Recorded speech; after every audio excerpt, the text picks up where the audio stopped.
Ember flat out doesn't know anything about that because he's just a dude. He doesn't do magic. He's just dude. He's a quartermaster. He's not.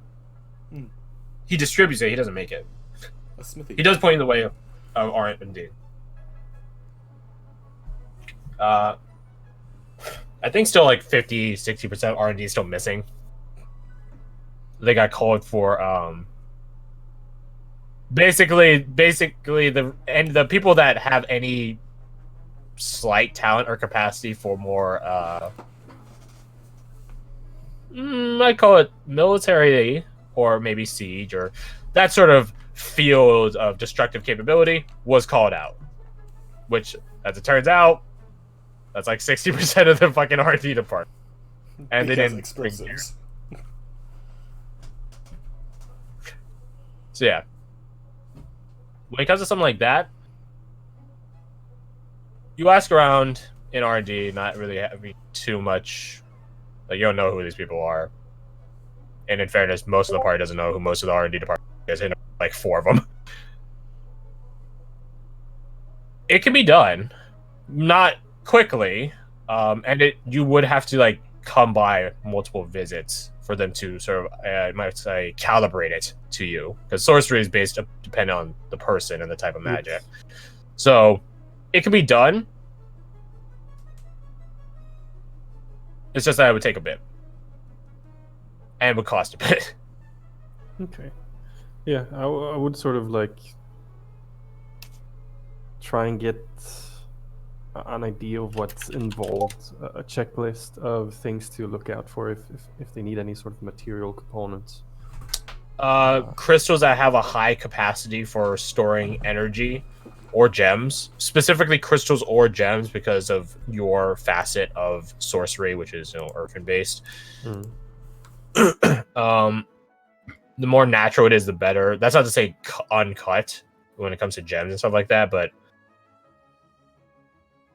there are magical ways of making gems and stuff like that. So none of those.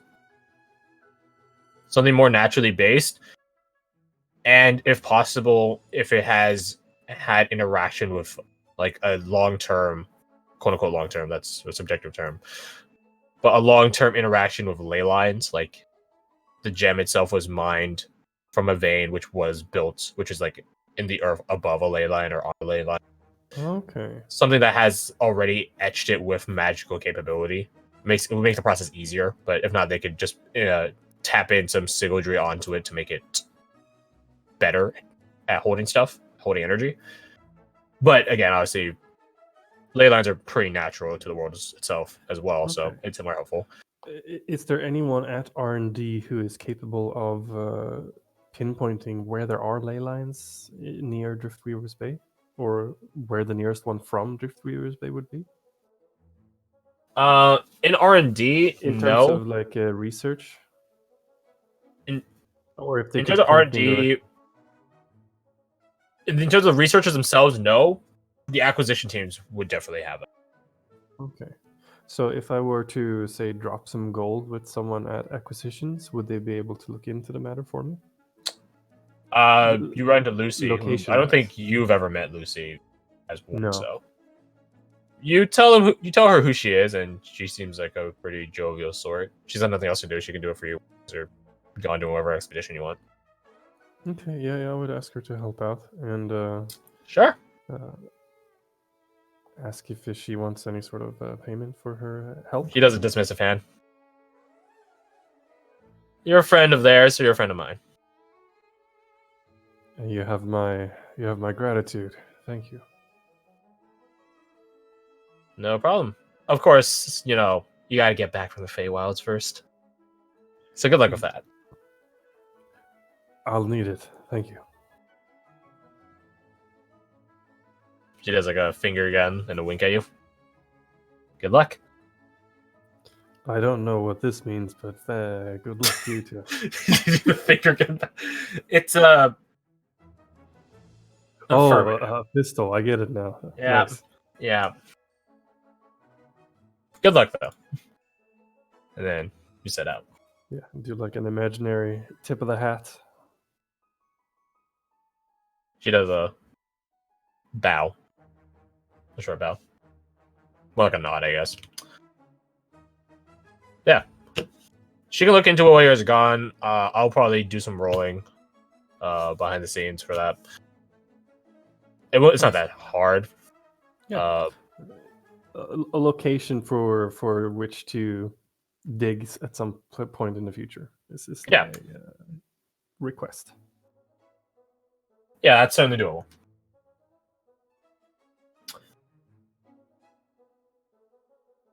So let's see. Wise, you're grabbing locate object. Is Aminius grabbing any spells from Wise? I don't think I was going to this time. All right. Hold on to your coin. Yeah. We may need it to buy someone's soul. Well, you're not even buying. You're not paying. You're not even buying their soul. It's more you're like it's like paying a mortgage to keep it for the time being. You know. You don't own the house. The right to be forgotten. Yeah. So yeah. All right. So the next day happens. I don't think you guys necessarily have a bright and early day. Not that it matters where you're going. You guys sit down, have breakfast. Abigail and Varric show up, have breakfast with you. Caitlin is there. She did not get executed for desertion. Yay. And that's sort of treasonous activity, so go her. That nat 20 roll sort of helped in talking to Lena. She really fucking needed it. It feels like when we really need to talk to Lena, we keep getting natural 20s, and I'm okay with this. Yeah. That's some nat 20 sincerity right there. Abigail got nat 20 talking to Darren. Caitlin got nat 20 talking to Lena. Yeah. She tells you guys that Lena she said to she'll come get her or she'll summon her at some point. She just needs to sit on the situation. And Varric notes this. It's a good thing. It's a good sign that she wasn't executed immediately out by Elena with her shotgun in her office. It's a good sign. Caitlin does drop the same joke as Abigail, even though she wasn't when you guys went to her office. Is it a thing that are you guys the helmets and the mask? Because there are other guys there too that were also wearing helmets and masks. Is that a thing that happened when I was gone, a new trend or something? To which Abigail just busts out laughing. And she says, no, it's his cousins. Varric just slowly drinks his coffee. They have an army of cousins.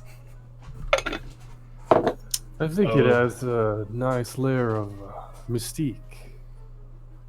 A man should have a flair of, something hidden about him. Looks at Varric with his death mask.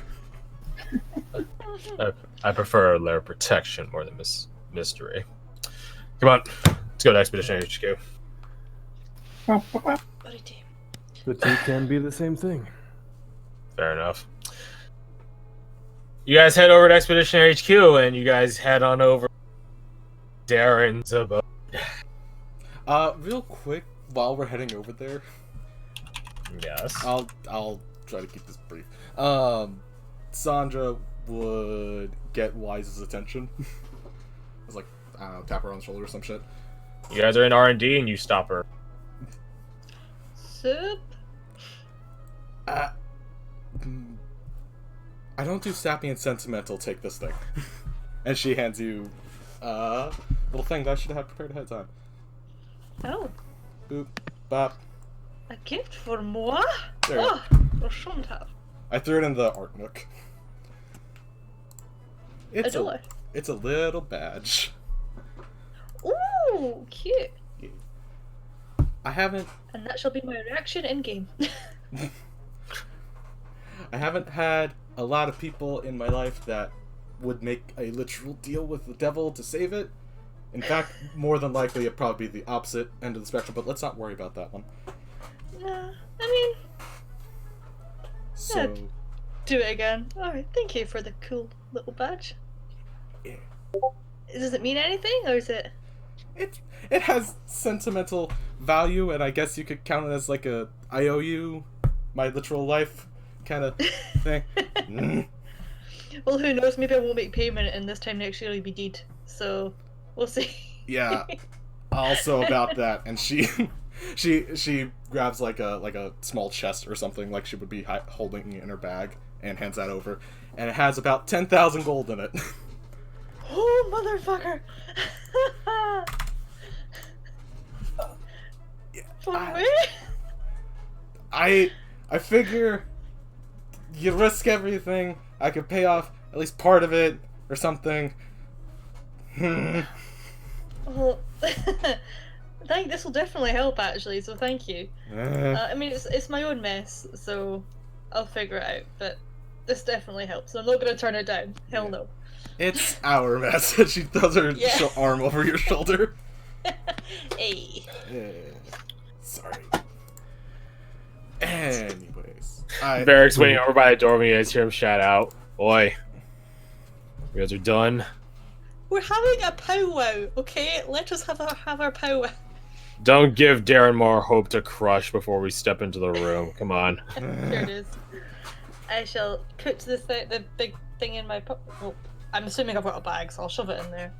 You put it in the bag of holding. Fucking. It's a small chest with 10k. Yeah, 10,000 gold. You fucking kidding me? Bag of holding, and I will sew on the badge later. I If could we have get had time. a ring, a really cool ring. Hmm?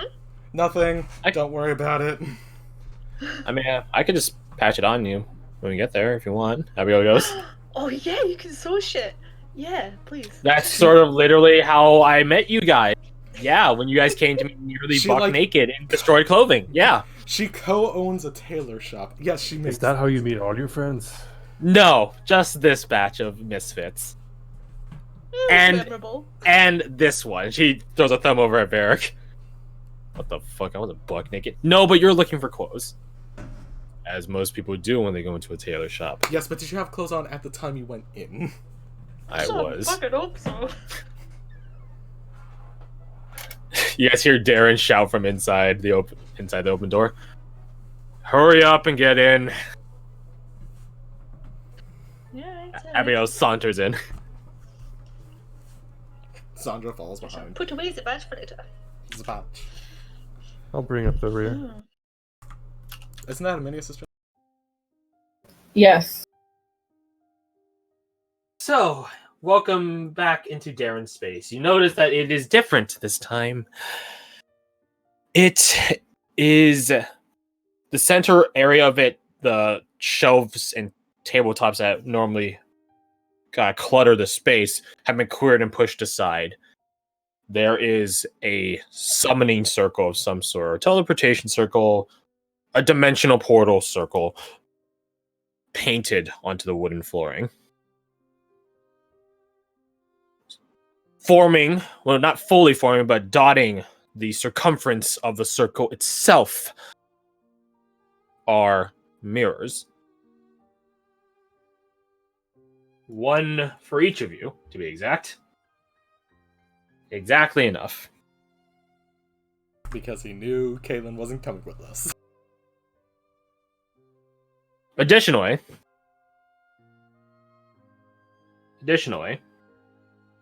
there is gold wire that sort of bends and curves along in between the mirrors, making this sort of, so there's like a ground circle and then there's like a higher gold formed circle that you guys had to sort of, when you guys inevitably had to go into this transit circle, had to sort of duck under in order to get in.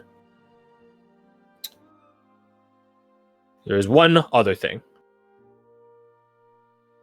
The centerpiece of the circle itself, beyond these scrawlings written in a language none of you know.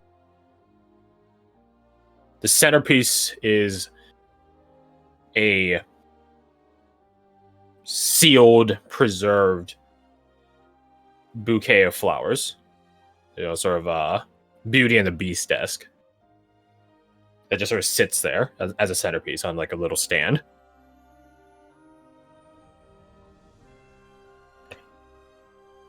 You guys enter in and are greeted by the sight.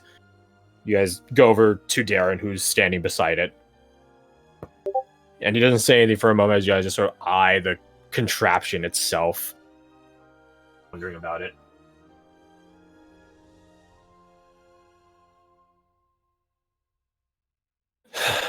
You all ready?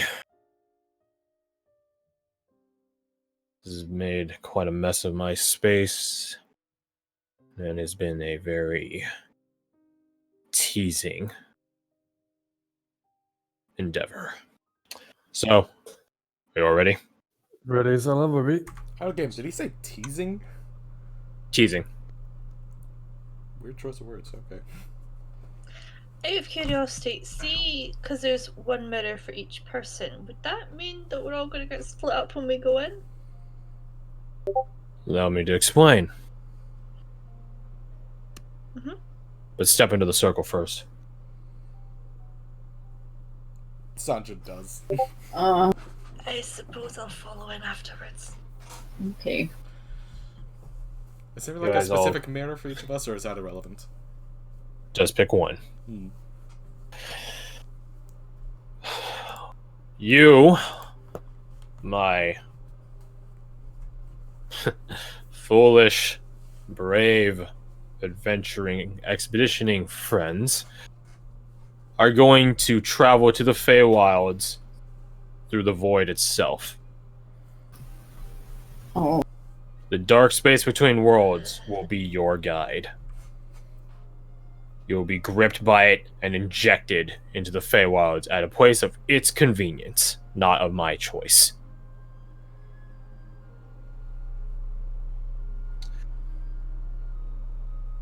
Look into the mirrors. I imagine I'll do so. Yep.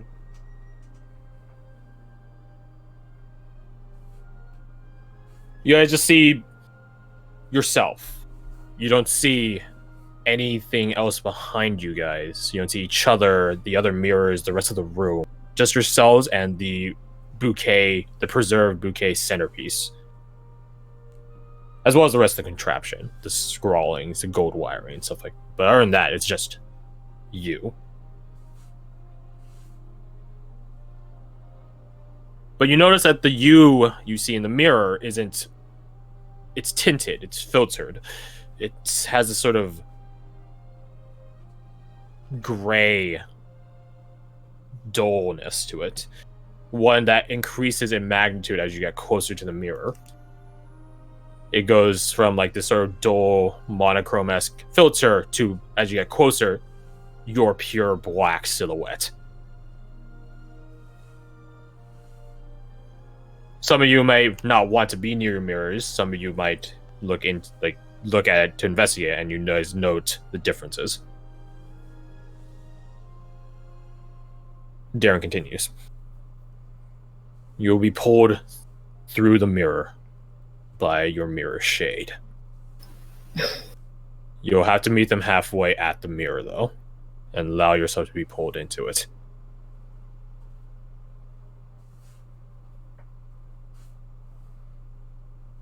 And don't worry, this isn't some sort of trick to steal your souls. It'd be an immensely annoying prospect of having to explain all of this.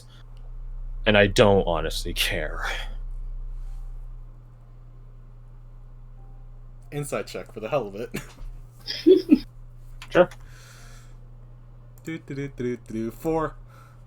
God bless it, that's what I get the natural 20 on. Ooh. Going into the list. Man, Darren gets nat 20 against the wall. Mm-hmm. The frequency of us rolling against him, though, really offsets that scale.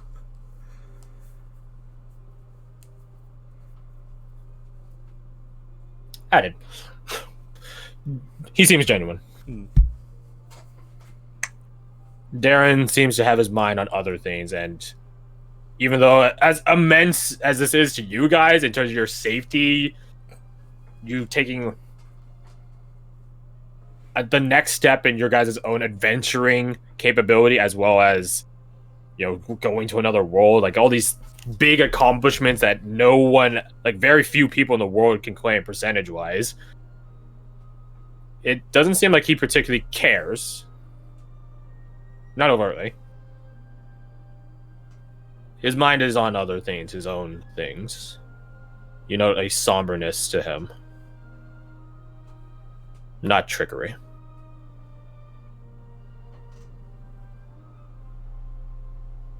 With a nat 20, you know his eyes sort of, as he talks at you guys, his eyes always end up leaving, but then drifting back to that centerpiece there. It's a very peculiar Before thing once- to flowers. Before once more darting away. Hmm. The shades will get you into the mirror, into the void, and thus you guys can begin your travel. Do not to let them do anything past that.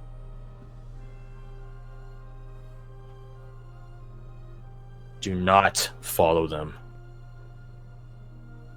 No matter what whispers they tell you, the lies, the promises, don't follow them. They might tell you lies, they might tell you truths. They might condemn you, they might promise you everything. Whatever you do, do not follow them, do not interact with any past entering the mirror itself. Ignore them, and then someone will meet all of you. Someone that will shepherd you through the void into where you need to go.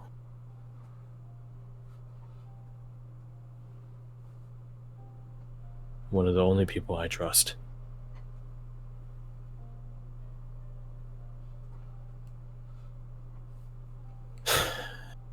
Am I clear? Crystal. Yep. Nod. Yep. He reaches behind one of the mirrors, say, we'll say Aminius's. He puts his hand on the back of it, and he just says quite simply, by the power of me and mine, may the shades of those inside pull them in. All the lights in the room, the candles, the torches go dark. The black painting on the ground begins to glow a very, very dull gray.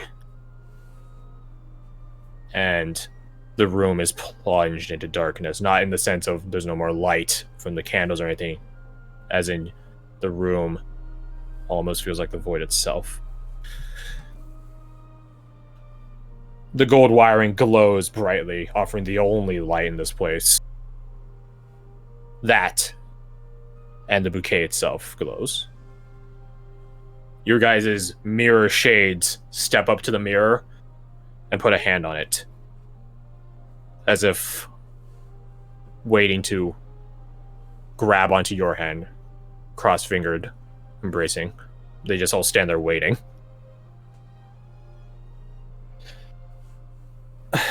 Who wants to be the most daring one and go? I'll go. Weren't we also supposed to get like a shard of a mirror to spread throughout the Feywilds? You were. He didn't say anything about that, did he? That will come in time. Ward, you step up, put your hand on your mirror's surface. It ripples like water. And then your shade sort of tilts its hand so that your eyes aren't touching fingertip to fingertip, but like a bit in between. And then its fingers dip out of the mirror's surface, interlock with your hand, and it pulls you in.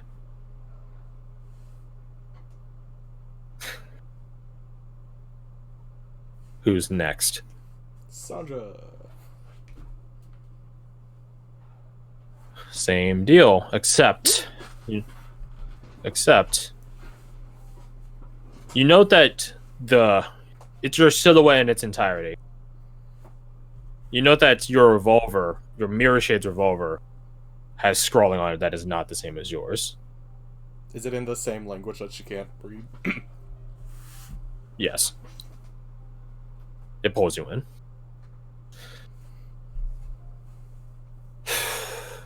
Who's next? I guess I'll go. Pulled. Aminius, this leaves you. Okay. Well, I will follow suit. And then Abigail and Varric have their own thing. You guys are pulled and plunged into immense and utter darkness, the only light being the mirror that you just stepped through. You see no ground, no ceiling, no nothing. Nothing. It sounds like off in the distance there's murmuring all around.